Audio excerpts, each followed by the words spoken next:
Yeah, this was a circus atmosphere, and having him be here would be more of a circus. And again, what I said in the summation yesterday, reigns true, holds true. It's that, what more could he say other than I didn't do it? And he said that under oath here. It's hard to prove a negative. Molly, I could say you stole my pen, prove you didn't do it. How would you prove it? Say you didn't do it, right? I mean, it's sort of where we're at. So, it's very simplistic to say, oh, he should have testified. He had nothing to say other than what he's already said under oath.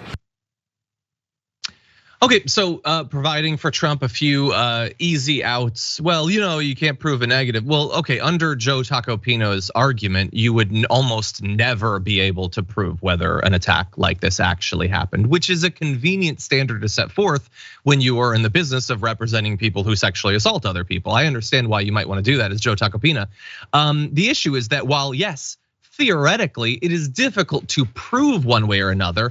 That is not actually what these trials are about. What they are trying to do is understand to the best extent that they can what actually happened, whatever evidence there is that it happened, including contemporaneous accounts wherein she had multiple people say that she told them at the time that this actually happened.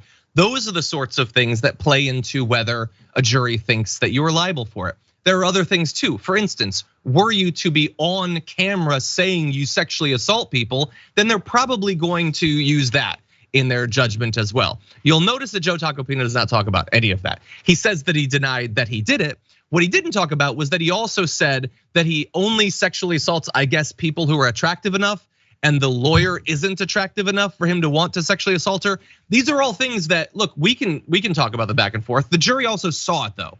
That is going to inform their decision. And so the idea that Joe Tacopina is spreading here is obviously crafted to provide like PR cover for Donald Trump. It can't convince a jury, that's already been demonstrated. What he's trying to do is set the stage for his supporters to continue to give Trump legal defense money that he doesn't need since supposedly he's a billionaire so that they can appeal this thing. That's what I'm getting off this, JR.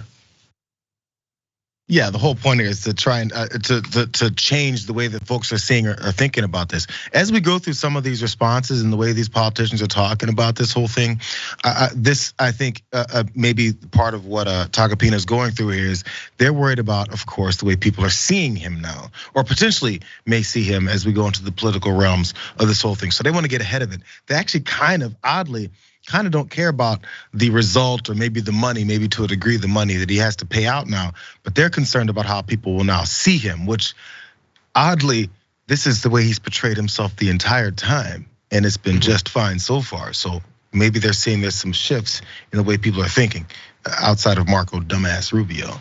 Just want to point that out. Let's go to one more video of Joe Tacopina.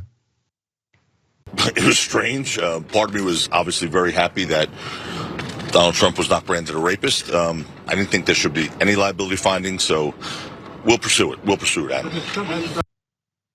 Okay, so they're gonna be appealing. But what you just saw there, the reason that I felt like it was necessary for us to show Joe Tacopina saying he wasn't branded a rapist is so that you can be ready to hear that from every right winger 1,000 times a day for the rest of time. Here's a little thought experiment for you. If this exact same thing had happened to Hunter Biden, would they be saying, well, I don't like Hunter and I want to get Biden, but he wasn't branded a rapist? Come on. He was found to have used violence to non-consensually touch a woman. You can go into all of what Eugene Carroll said happened, including digital penetration, actual penile rape. I don't understand how that doesn't qualify as rape. Okay, that's what they came out with for the purposes of sexual gratification. They believe that Joe Biden is a pedophile because they think that he sniffed a girl's hair. That is all the evidence that was required for them to label him a pedophile. But Donald Trump owing $5 million for the sexual assault they say he did, not a rapist.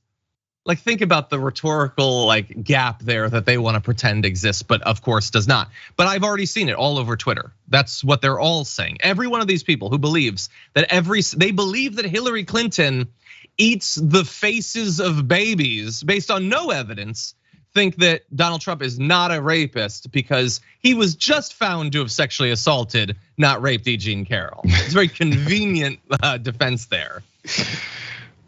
But no one's surprised, is the sad part, from these types of responses. No one's saying, I can't believe Republicans are coming this far and trying to twist themselves into knots to try and find a way to excuse him for this. No one is surprised by these responses and the way they've gone about this. And honestly, maybe they should start rethinking that, because that's turning some people off. Whether or not they want to really open their eyes and see it or not, it is turning some people off, man.